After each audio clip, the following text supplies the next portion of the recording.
किला कांप रहा था। भाइयों की कसम ने धरती और आकाश को हिला दिया। प्रकाश की कसम ने एक दरवाजा चमका दिया जो किले के गहरे हिस्से में खुल रहा था।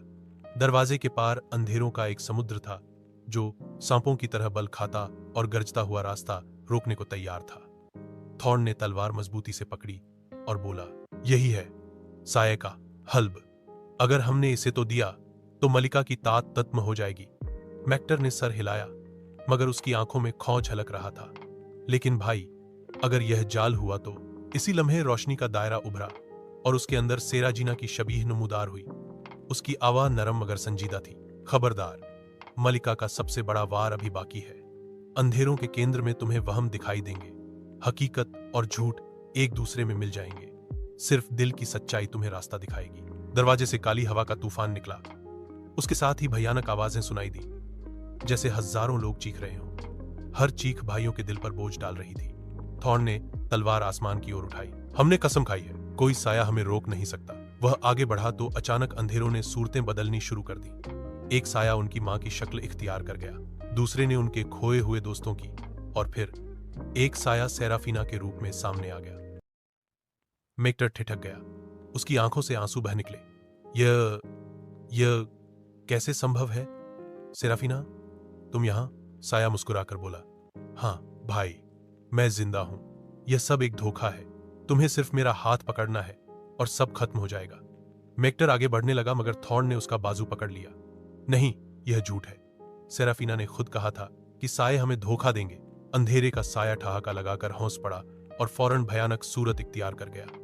बहुत अच्छा, वरना तुम मेरे जाल में फंस जाते। रोशनी के पंखों वाला फीनिक्स अचानक प्रकट हुआ और उसने अपनी आवाज में आसमान को दहला दिया। उसकी आंखों से रोशनी की किरणें निकलीं जो अंधेरों के साये को पीछे धकेलने लगी। थॉर्न ने दांत भींचे। यही है साये का हृदय। अगर हमने इसे तबाह कर दिया तो मलिका भी खत्म हो जाएगी। मैक्टर ने तलवार उठाई। उसकी आंखों में डर की जगह आग थी। तो फिर हम वापस क्यों रुके? और दोनों भाई जलती हुई तलवारों के साथ उस हृदय की ओर बढ़ने लगे। अब दरवाजा और खुल चुका था। अंदर एक विशाल हॉल था जहां जमीन के बीचों बीच काला धड़कता हुआ दिल पड़ा था।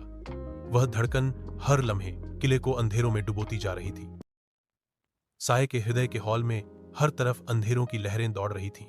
कलीला कांपता, जमीन फटती और दीवारों से काला धुआं उठता जा रहा था। हृदय की हर धड़कन मानो आसमान पर बिजली गिरा रही थी। थॉर्न और मैकेटर ने अपनी तलवारें मजबूती से थाम ली, लेकिन जैसे ही वे आगे बढ़े, हृदय ने एक जोरदार धड़कन के साथ पूरा हॉल हिला दिया।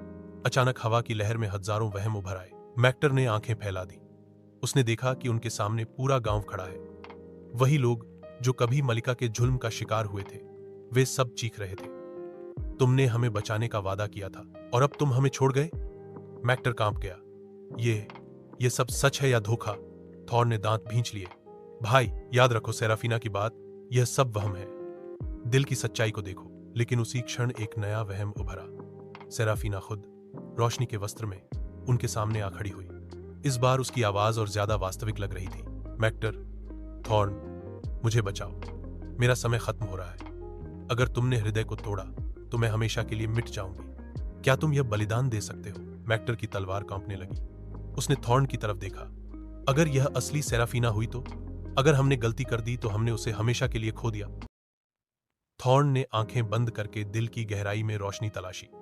फिर उसने बुलंद आवाज में कहा, सेराफीना कभी नहीं चाहेगी कि अंधेरे जिंदा रहें।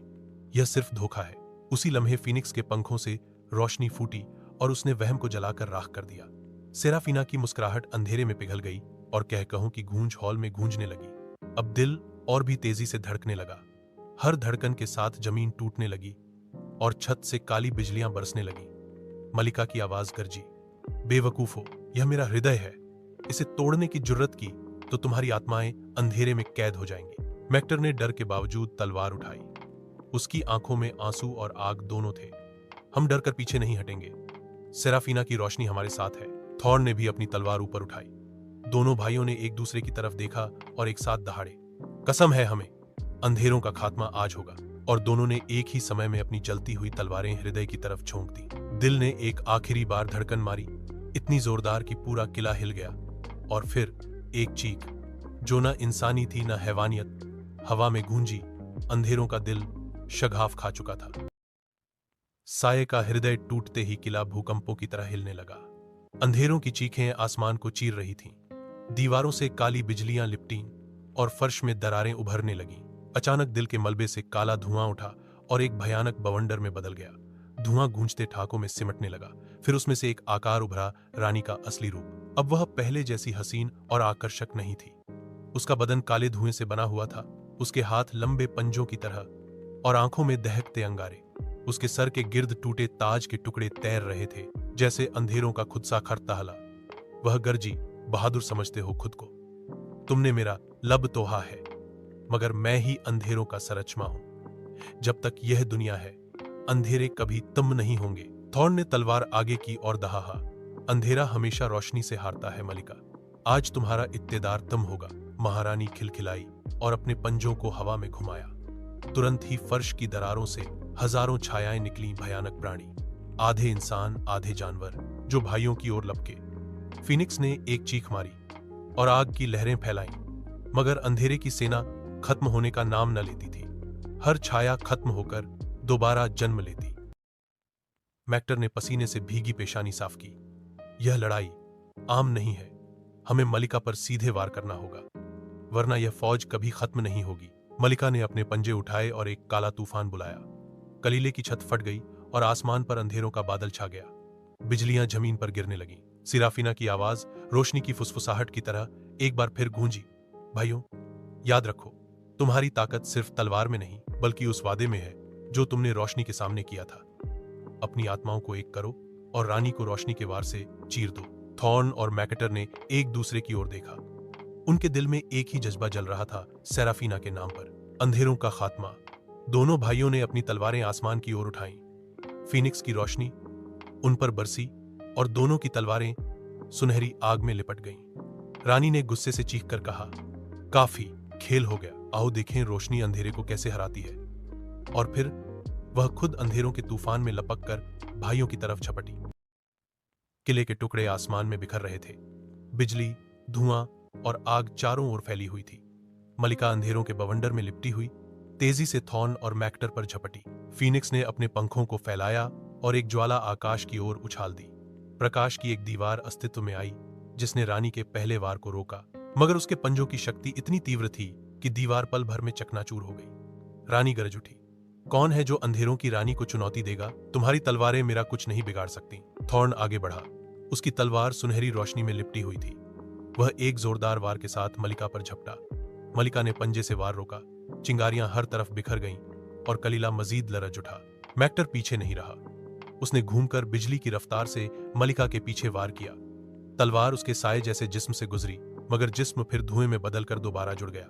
मलिका कहकहा मारकर बोली, अंधेरों को तलवार से काटा नहीं जा सकता। बेवकूफ हो। फीनिक्स की आवाज गूंजी। वह सच कहती है। तुम्हें सिर्फ एकता बचा सकती है। अपनी आत्माएं एक करो, वरना यह लड़ाई कभी खत्म न होगी। भाइयों ने एक दूसरे की तरफ देखा। उनके दिलों में एक ही चीज थी, सेराफिना की कुर्बानी और वह वादा जो उन्होंने रोशनी से किया था। थॉर्न चिल्लाया, मैक्टर, अब समय आ गया है। दोनों भाइयों ने एक साथ छलांग लगाई। उन्होंने अपनी तलवारें आपस में जोड़ दी। सुनहरी रोशनी की एक किरण निकली जो आसमान से जुड़ गई। रानी क्षण भर के लिए पीछे हट गई। उसकी आंखों में पहली बार डर झलका। यह रोशनी, यह कैसे संभव है? थॉर्न और मैक्टर ने एक स्वर में कहा, यह हमारी नहीं, यह सेराफिना की ताकत है। उन्होंने पूरी ताकत से तलवार आगे बढ़ाई। रोशनी की किरण एक भाले की तरह रानी के दिल में जा घुसी। रानी ने एक कड़वी चीख मारी। उसका शरीर धुएं में टूटने लगा। उसका ताज राख बनकर हवा में बिखर गया। अंधेरों की फौज भी एक एक करके चीखती हुई खत्म होने लगी। किला कांपता हुआ ढह गया। अंधेरों के बादल फट गए। आसमान पर पहली बार रोशनी की किरणें प्रकट हुई। फीनिक्स ने एक शानदार चीख मारी। उसके पंखों से रोशनी फैली और सारी जमीन जगमगा उठी। रानी की आवाज आखिरी बार गूंजी, तुमने मुझे हराया, मगर अंधेरा हमेशा सायों में जिंदा रहेगा। फिर वह पूरी तरह से गायब हो गई। भाइयों ने गहरी सांस ली। उनकी तलवारें अब शांत थीं, मगर दिलों में एक नई ताकत जल रही थी। थॉर्न ने आसमान की तरफ देखकर कहा, सेराफिना, तुम्हारी कुर्बानी बेकार नहीं गई। और कलीले के मलबे के बीच एक नया सूरज उग रहा था। जमीन पर सुकून उतर चुका था। किले के मलबे में हवा हल्की हल्की चल रही थी, जैसे बरसों के अंधेरों के बाद पहली बार फितरत ने सुकून का सांस लिया हो। आसमान नीला था, बादलों में रोशनी के रंग लहरा रहे थे। परिंदे जो अरसे दराज से गायब थे वापस लौट आए थे और अपनी मधुर आवाजों से फजा को भर रहे थे। थॉर्न और मैक्टर चुपचाप खड़े थे। उनके चेहरों पर थकान, घाव और धूल के निशान थे, मगर आंखों में एक नया दृढ़ संकल्प जल रहा था। वे जानते थे कि लड़ाई खत्म हो गई है, मगर कहानी अभी बाकी है। फीनिक्स किले के खंडहरों पर उतरा, उसके पंखों से रोशनी के कण गिरते रहे। वह बोला, अंधेरों का दिल टूट गया है, लेकिन सेराफिना की रोशनी हमेशा इस सरजमीन को बचाएगी। तुम दोनों उसके वादे के वारिस हो। मैक्टर ने आसमान की तरफ देखकर कहा, बहन, तुम हमें छोड़कर चली गई, मगर तुम्हारी कुर्बानी हर सांस में जिंदा है। हम तुम्हारी याद को कभी नहीं मरने देंगे। थॉर्न ने अपनी तलवार जमीन में गाड़ दी। उसके इर्द गिर्द रोशनी का दायरा बना और वहां एक चमकता हुआ पेड़ उगाया। उसके पत्ते सुनहरे थे और उसकी शाखाओं से नूर टपक रहा था। यह पेड़ सेराफिना की निशानी होगा। हर आने वाली नस्ल जानेगी कि एक शहजादी ने अपने भाइयों और अपनी सरजमीन के लिए अपना सब कुछ कुर्बान किया था। धीरे धीरे लोग अंधेरों से निकलकर वापस आने लगे। गांव के दरवाजे खुल गए, बच्चे हंसने लगे और बूढ़े खुशी के आंसू बहाने लगे। हर कोई सेराफिना का नाम लेकर शुक्र अदा कर रहा था। मैक्टर ने थॉर्न के कंधे पर हाथ रखा। हमने अंधेरों को हरा दिया भाई, अब समय है रोशनी की दुनिया दोबारा निर्माण करने का। फीनिक्स ने अपने पंखों को फैलाया और आकाश की ओर उड़ान भरी। उसकी आवाज गूंजी, याद रखो, रोशनी और